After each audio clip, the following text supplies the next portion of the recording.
This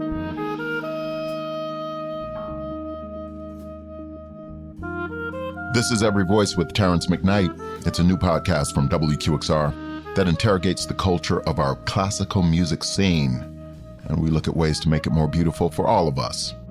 In this series, we're looking at representations of Blackness in opera. Now, if you've ever gone to see an opera, whether it's on or off stage, you don't really see an accurate representation of the world's diversity, our beautiful diversity. Can we just get lots of different colors on the stage and cast with great diversity and stop trying to put each race in its silo? These are big issues in the opera business. That's Sylvia McNair. She knows firsthand. Her career as an opera singer spanned 2 decades. In this episode, we're talking about Mozart's The Magic Flute, one of the great operas of all time. And we're talking about the black man in the opera. His name is Monostatos. Monostatos.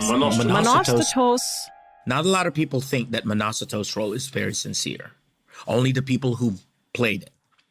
But we only sympathize for Pamina, for Tamino. Oh, it's great. Oh, he wants a wife and this and that. What about someone who just wants a friend?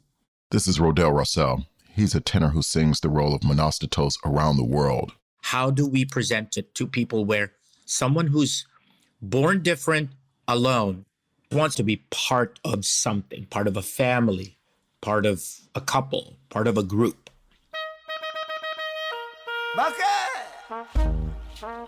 This is Every Voice with Terrance McKnight. Many cultures, many voices, one people. In this episode, we'll hear from other singers who performed in the Magic Flute. One says the opera promotes healthy family values. Another says it offers important personal life lessons. Our exploration of this topic began at Morehouse College in Atlanta. That's where I went to school. It's where I first encountered opera in a serious way. So we're on campus right now. We're in the parking lot of the Ray Charles Performing Arts Center. When I was in school here, and even when I taught here, we didn't have this building. Our music department was over there further onto campus. I sang in the college glee club. Those guys and the professors in the music department were like family for me, and still are. The glee club was the musical ambassador for the college. This is the 4th episode in this series, and we've been talking about Monostatos as someone who was a cultural outsider, someone who just wanted to fit in, be a part of a group, someone who wanted some human affection. That's just pretty basic. Well, that said, we're inside the Ray Charles Performing Arts Center now on the campus of Morehouse. We're hoping to speak with Dr. Melvin Foster. He's one of the voice instructors and the professor directly responsible for preparing voice majors for operatic careers. Many of us have taken notice to a recent movement away from old models, statues, literature, curriculums, totems that don't affirm one's cultural identity or cultural value. That discussion pertains to some of the operas that are considered standard in the operatic repertoire. So we're going to speak with Professor Mel Foster about the relevance of the Magic Flute and how he prepares these young black men to take on roles that may not always represent their culture in a positive light. So it's not homecoming, but it's always homecoming for me. It's always emotional for me coming back to Morehouse. Every time it gets me. It's like coming to see your family for a big holiday. You know, some of these corridors in the halls may be new, but they still all have the same feel as when I was here. These students in the practice rooms. How you doing, man? Are you in the glee club? Are you a second tenor? Oh, I'm sorry. So now we're on the 2nd floor of the music building, and I'm here with my producer of the show, David Norville. How are you, sir? Hey, good to come, man. I'm doing well. Doing well. Come on in. For this program, and we're looking at 4 operas. We're looking at the role of Otello, the role of Monostatos in Magic Flute. We're looking at Aida, and we're looking at Asmin in Abduction. And I'll just say it, my concern is that when you have these operas where there's one Black character or one African character, one representation of Blackness on the stage, oftentimes that representation is something that's very akin to minstrelsy. How do you prepare your students to even embrace the music, man, where that becomes like the apex of a career?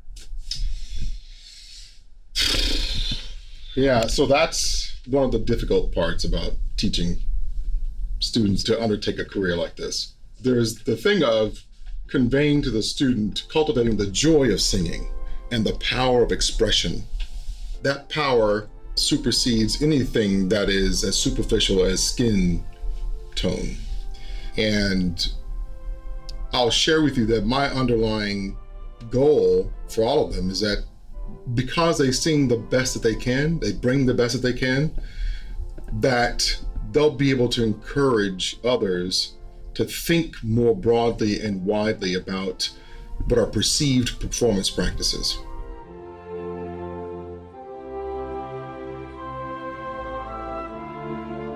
We're not in that time anymore, right? Society changes, and as society changes, so too must its art. Because the values of the people who are present, who are coming to that space to share in the art form, their values are all different. You know, they've changed, they're evolved. I think it's important for the art form to evolve as well in order to remain relevant. Now that we've all gone through Black Lives Matter, or are going through it, I should say, I think more and more we have more people, aside from Black people or people of color, who are becoming aware of what is wrong with that practice of blackface. The practice of blackface is on its way out, right? Well, perhaps some of those negative stereotypes about Blackness will pack up too.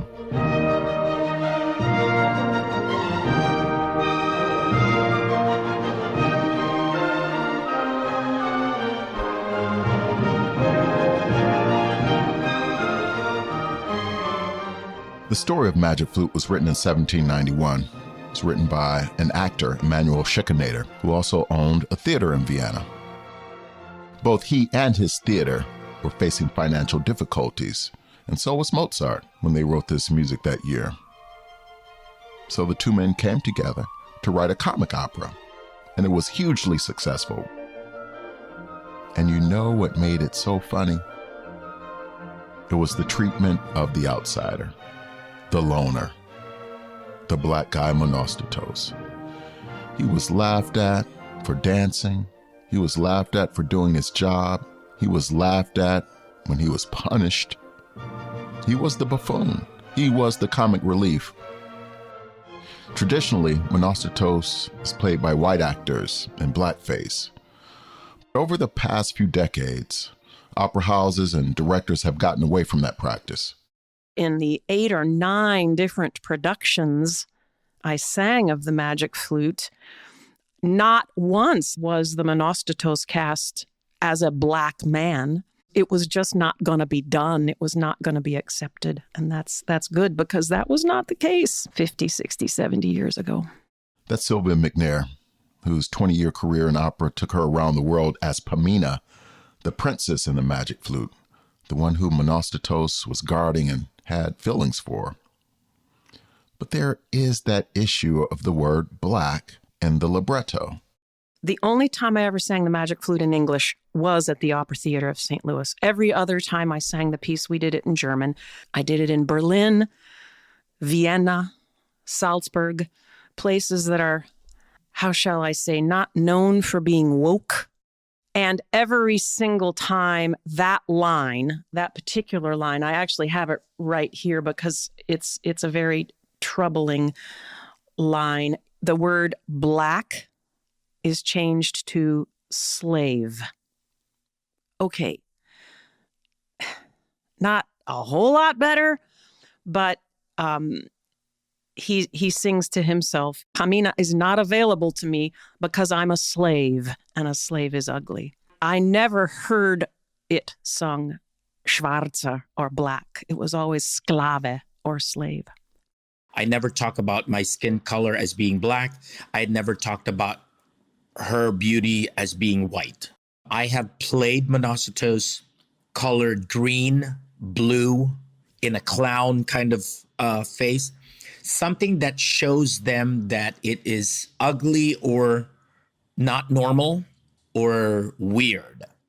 We have always substituted words appropriately. I think the only time that I have used the original was when I was still in college, and it wasn't even in school. It was a outside of college local theater.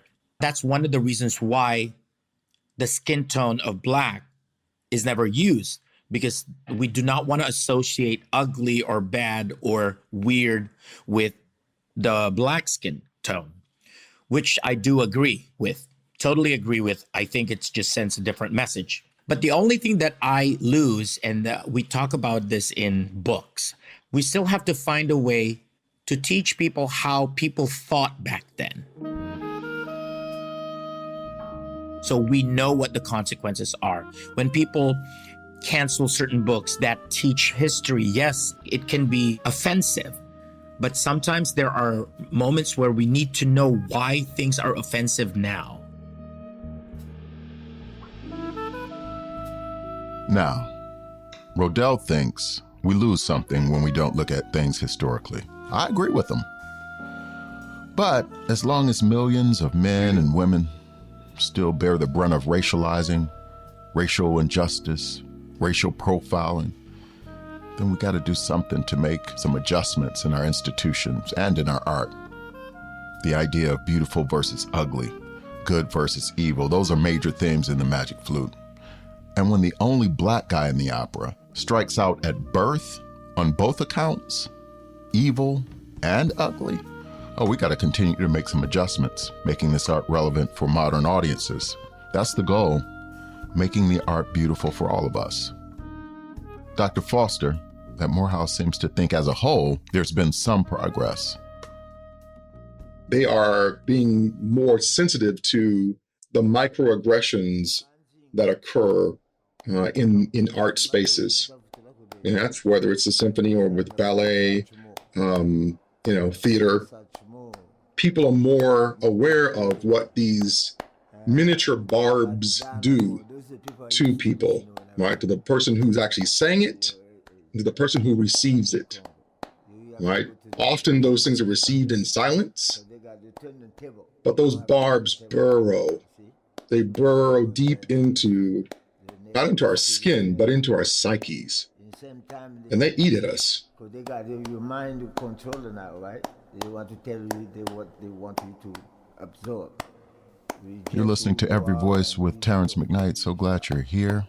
I hope you'll stick around to hear from a couple of Magic Flute veterans. Stay with us.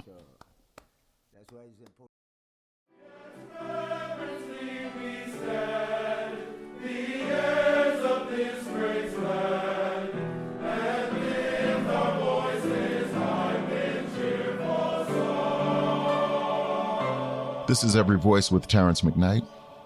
The singing you're hearing, this is the Morehouse College Glee Club. Most of these young men are between the ages of 17 and 21. There are about 21 million Americans in this age group, young people who have their whole lives ahead of them. And for those of us who get to present music or art through media or through live performance, many of us agree that we have a responsibility to present art and culture in a way that uplifts and inspires these young people, not creating or recreating art that intentionally mocks their person or heritage, things that are going to create feelings of insecurity and burrow into their psyches, just fester there. Those forces are already out there. But great art is great when it's relevant and when it connects the past to the present more powerfully. That's why it has to continue to evolve.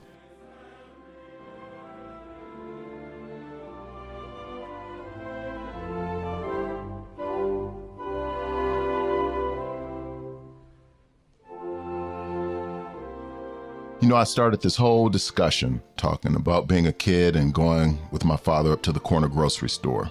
Not going to shop, but going to collect trash, trying to beautify our neighborhood. But I'm thinking about this opera and other operas.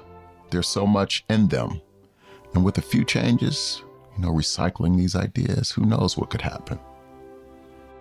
Bass Kevin Maynard sings the role of Sarastro in the Magic Flute. He's looked at it a lot throughout his career, and he says it has a lot to offer. I think the Magic Flute is one of the favorite operas for building families. It's a great opera to build families around because of all of the different relationships that go on in the piece. And also not only the sound of the music, which is utterly gorgeous, it is reflective of the struggles that we encounter today, which is the way life is, There are prejudices and there is racism and there is sexism. And this piece boldly shows this. Here's Sylvia McNair. The universal truth in the Magic Flute is become a better person. They have to go through trials, Pamina and Tamino. We all have to go through trials. Oh my goodness, we do. But let's make sure at the end of our lives that we have been our best selves. We have done everything we can do. We've given everything we can give to anyone who needs it. Let's make sure we've done that. As music lovers, presenters, and audience members, what does it look like being our best selves in support of the arts? Seems like inclusivity has a lot to do with it. We can do Mozart and William Grant Still. We can do Anthony Davis and Puccini and T.J. Anderson and Philip Glass. But I think what's key in all of this is funding those operas in a way that's equitable. Let's just be fair about it. You're listening to Every Voice with Terrance McKnight, a new podcast from WQXR, interrogating the culture of our classical music scene, looking for ways to make it more beautiful for all of us. In our next episode, we delve into Otello, an opera by Giuseppe Verdi. See you next time. This episode of Every Voice with Terrance McKnight was produced by David Norville. Our research team includes Ariel Elizabeth Davis, Pranati Diwakar, Ian George, Jazz Ogist. This episode's sound design and engineering is by Alan Gofinski, and our original music was composed by Mr. Jeremy Thomas. Our project manager is Natalia Ramirez, and our executive producer is Tony Phillips. Elizabeth Nonamaker is the executive producer for WQXR Podcasts, and Ed Yim is the chief content officer at WQXR. And thanks to the Met Archives for invaluable data. This project is supported in part by the National Endowment for the Arts. You can find more information on the web at arts.gov. If you enjoyed this episode, please take the time to rate it and review us on Apple Podcasts or wherever you listen. We listen to Every Voice with Terrance McKnight. Shout outs to him and the crew.